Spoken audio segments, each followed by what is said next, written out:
Okay, here I am again. I'm ready to read chapter 6 of George and Marina, the Duke and Duchess of Kent, written by Christopher Warwick. It's a very good book written about George and Marina and how they met, and we just finished up with Marina's life in exile in Paris, and this book takes place in 1925.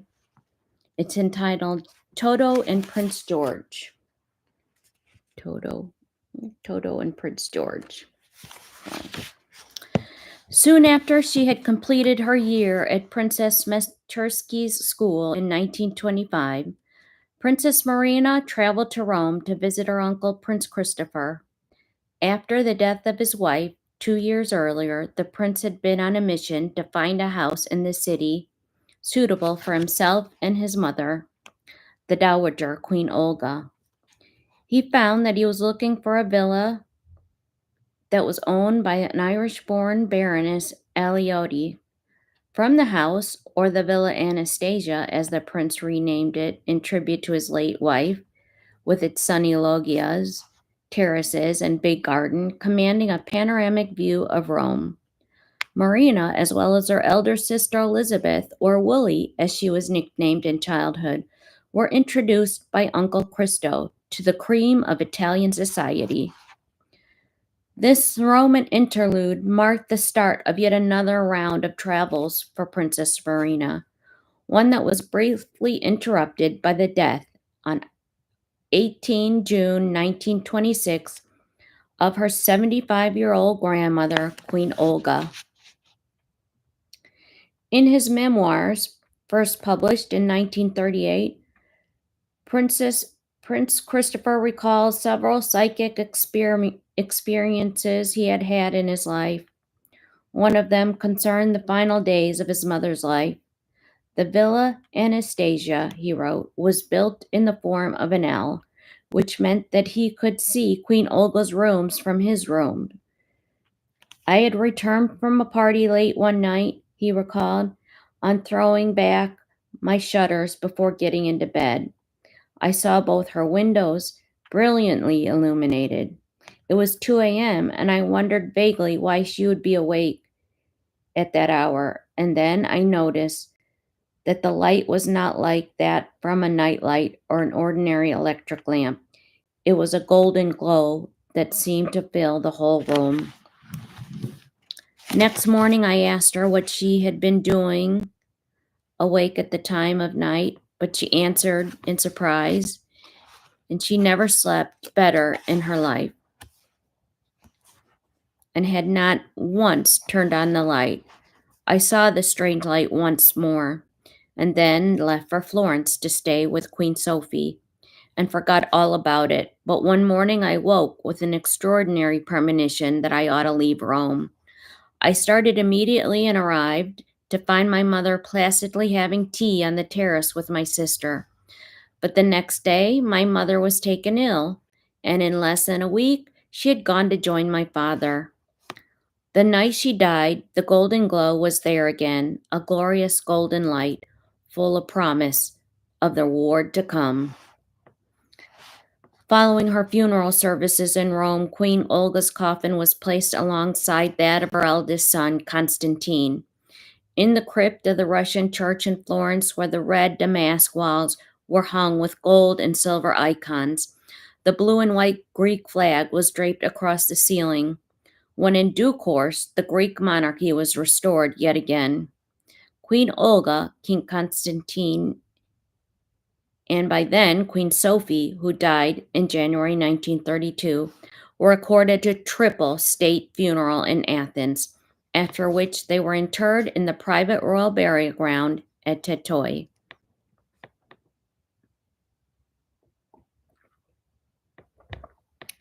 In the spring of 1927, Paul and Olga again decided to spend the summer in England, and for the duration of their visit rented Viscount Ednam's house on Cheyne Walk in Chelsea.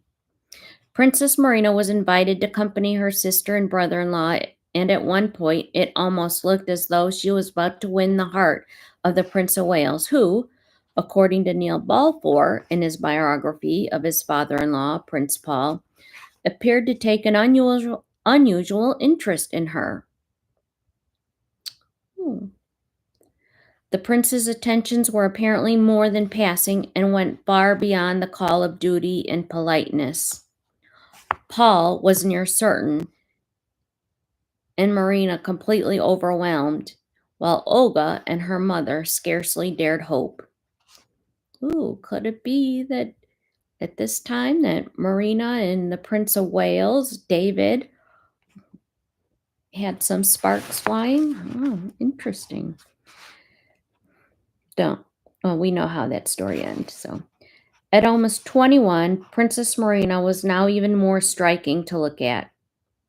In addition, she had not only developed the Parisian flair for fashion, but also a polished sophistication that would certainly work to her advantage if considered as a possible Princess of Wales. The Greek word porphyrogenitos, born under the purple, summarized the dignity and style of Marina's bearing. Despite all the excitement and raised hopes, however, the Prince of Wales lost his interest and retreated into the arms of his long-standing mistress, Frida Dudley Ward, the wife of a liberal member of Parliament. William Dudley Ward.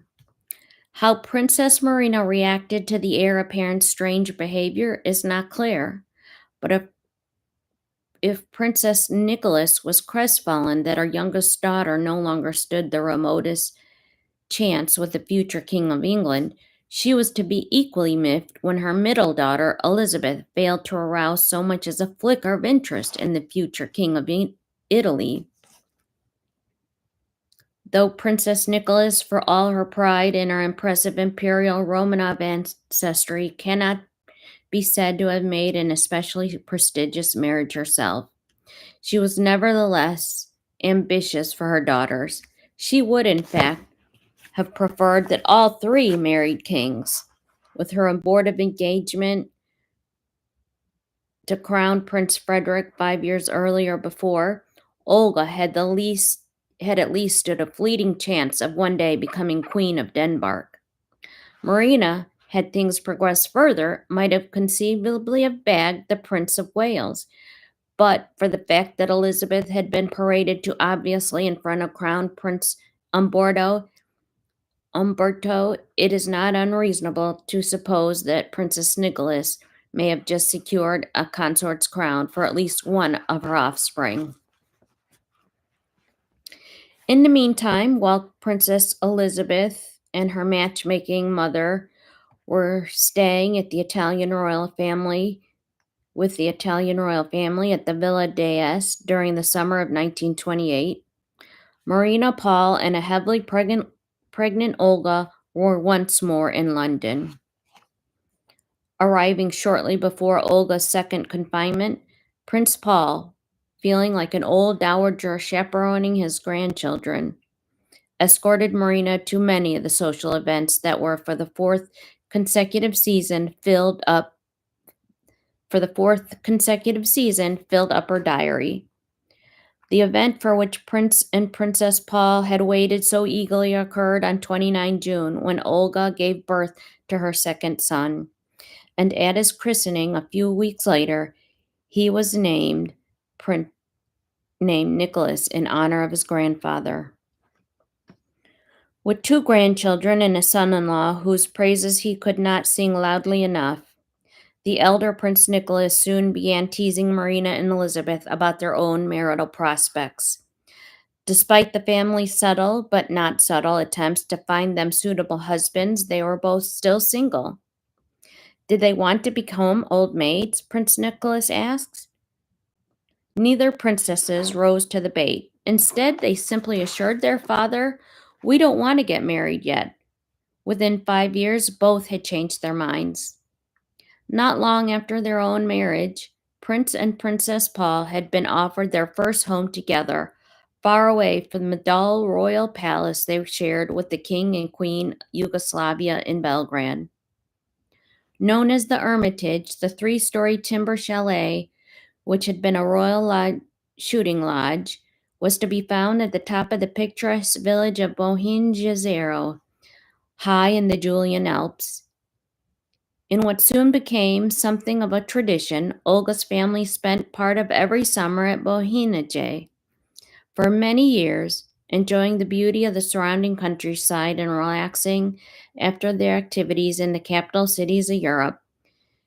In September 1933, there was scarcely an alteration to the established order at the Hermitage. Save for the presence of a rather reserved 33-year-old whom, with Paul and Olga, Marina and Elizabeth had spent most of their time during a visit to Munich earlier that year.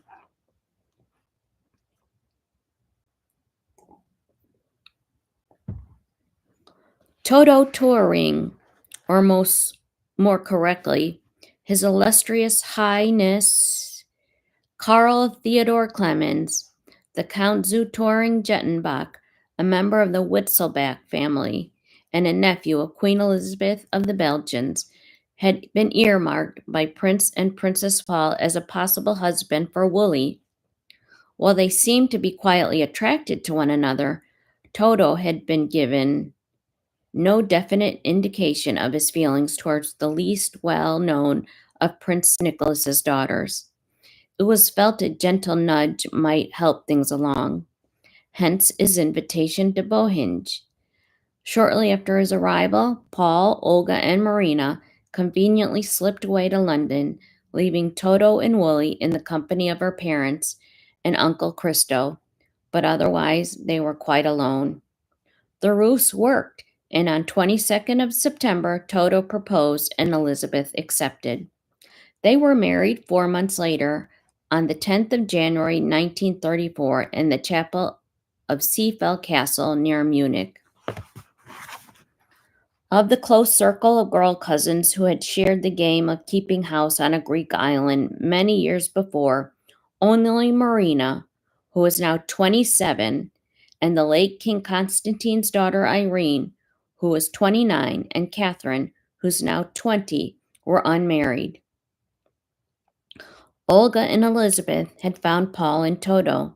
Princess Helen, though they were now divorced, had married Carol of Romania, while Margarita, Theodora, Cecile, and Sophie, the four daughters of Marina's uncle, Prince Andrew, had taken their respective husbands.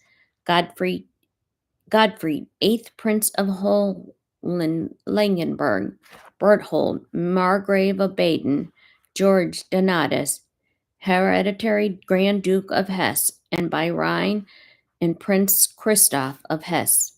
In his study of Princess Marina, published in 1962, James Wentworth Day wrote that after the wedding of Woolley and Toto, an undefined friend made the following floridly sentimental observation of the bride's younger sister.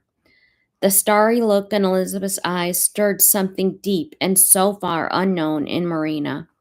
From a lively, carefree girl, she seemed to have grown into wistful womanhood. Her face acquired a new spiritual expression. She read more. She thought. Perhaps she dreamt. This period of sudden spiritual growth was a vital one in her young life. She herself must have been aware of it. I suddenly understood the change which has struck in me in Prince Marina. I understood that the girl with those golden brown eyes was a dreamer and a thinker. She was also an idealist. She was hoping for these ideals and dreams to come true. I feel that she was capable of great feeling and that this decisive moment had come for her. Talk of Marina as a girl, and one who was a dreamer and a thinker, seems at odds with the alternative image of a reasonably worldly woman, almost 30. Perhaps there had been some kind of noticeable change in Marina at that time, spiritual and otherwise, but it could also be argued with recourse to purple prose that a single woman, especially the youngest in a closely united family, might very well experience a deep emotion, even introspection, when the last of her siblings marries and she was left on her own.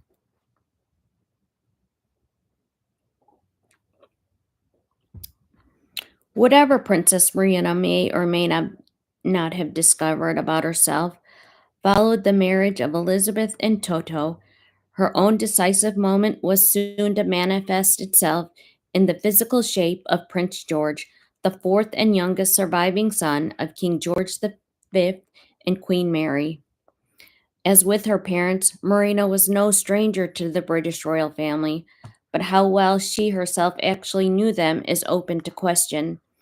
I am sure we shall like Marina and that she will be a charming addition to the family, is how Queen Mary wrote to George V when she and their youngest son became engaged. Yet even allowing for the fact that the Queen found it very difficult to communicate with other women, even within her own family, this rather distant reference to the princess who was also her goddaughter does not suggest that Marina wasn't on an intimate footing with any of them. Other earlier encounters with her distant royal cousins seem to have been equally vague. The interest with which the Prince of Wales had shown in Marina during her visit to London in 1927, for example, appeared to have developed remarkably and suddenly, almost as if they had never met before. Nor is it certain that Prince George had ever been particularly aware of his future wife until the late summer of 1933. That September, while Count Touring was making up his mind about Woolley at Bonhege, Marina accompanied Prince and Princess Paul to London.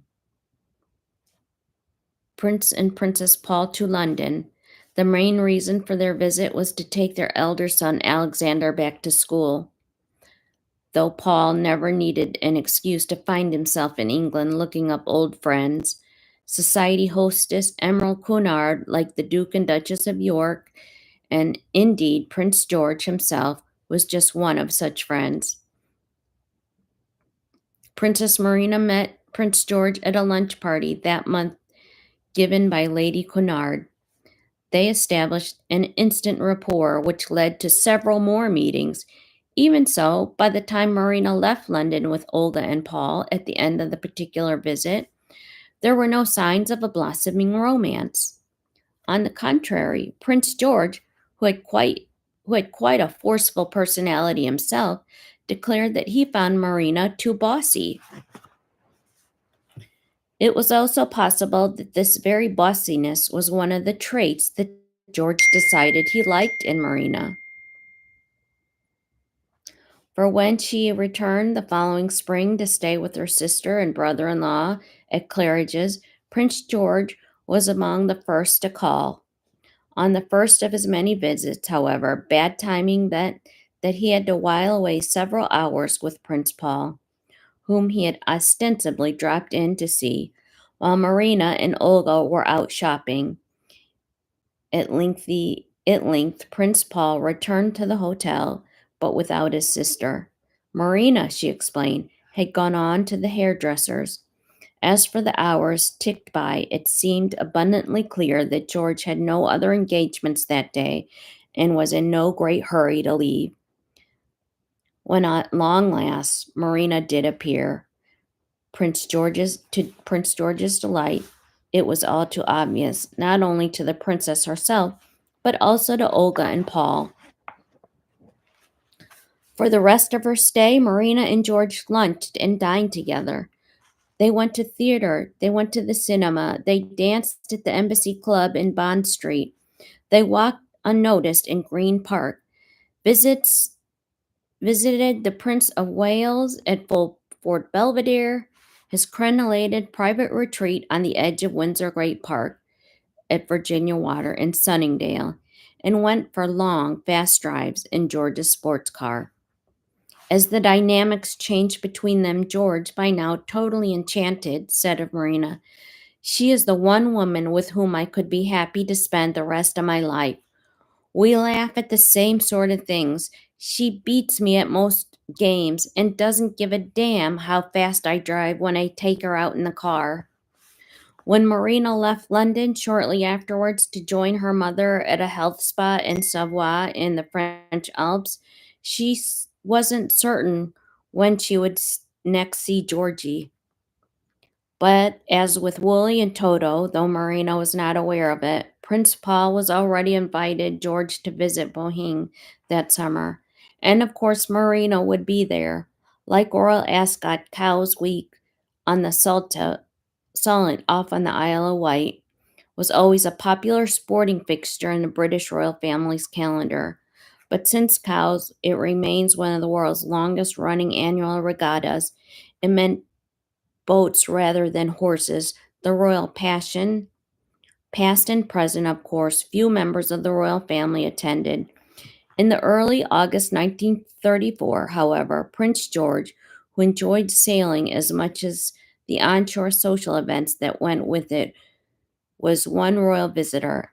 It was from there that he cabled Prince Paul to say he planned to arrive in Boheme on the 16th of the month, and almost as soon as Cow's Week had ended, George borrowed an aircraft from his eldest brother, the Prince of Wales, who had become the very first of Britain's royal pilots, and flew off in the direction of Yugoslav Airfield in Ljubljana en route to Boheme.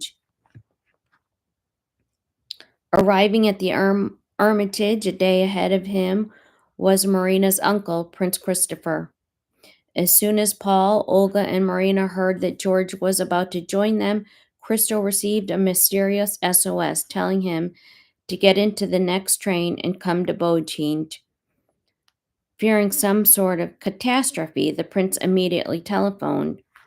Princess Marina, or Princess Olga, answered and in great excitement explained the situation. Do you remember you were with us when Elizabeth got engaged to Toto? She asked.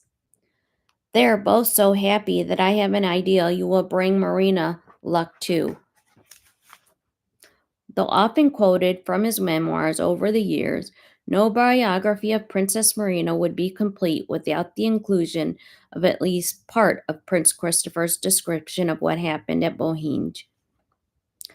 The weather was glorious, he wrote, and we spent the next few days shooting, fishing, and rambling through the woods, and motoring over to luncheon or tea with my brother Nicholas and his wife, who have taken a villa 25 miles away. The atmosphere grew more and more electric. Then one evening we all played backgammon in the sitting room until we hardly kept awake. One by one we departed for bed until George and Marina were left sitting alone at opposite ends of the sofa. I had been in my bedroom for about half an hour when I discovered I had left my cigarette case on the backgammon table. Putting on my dressing gown, I went in search of it. The door of the sitting room was open. George and Marina were still seated on the sofa, though no longer at opposite ends of it. I stole back to bed without my case. The next day, the prince and princess announced their engagement to Marina's family, though until King George V responded to his son's message seeking formal consent to the marriage, as members of the royal family were required to do in accordance with the Royal Marriages Act of 1772, the couple's news had had to remain secret. In Scotland, where they were on their summer holiday at Balmoral, George V and Queen Mary were delighted by George's news, and on the evening of the 28th of August, an archaically worded formal statement was released to the news media to the effect that it was with great pleasure that the King and Queen announced the betrothal of their dearly beloved son, Prince George, to the Princess Marina, daughter of the Prince and Princess Nicholas of Greece, to which the union the king has gladly given his consent. And that's it. That's how they got together. It was the beginning of a very interesting story. So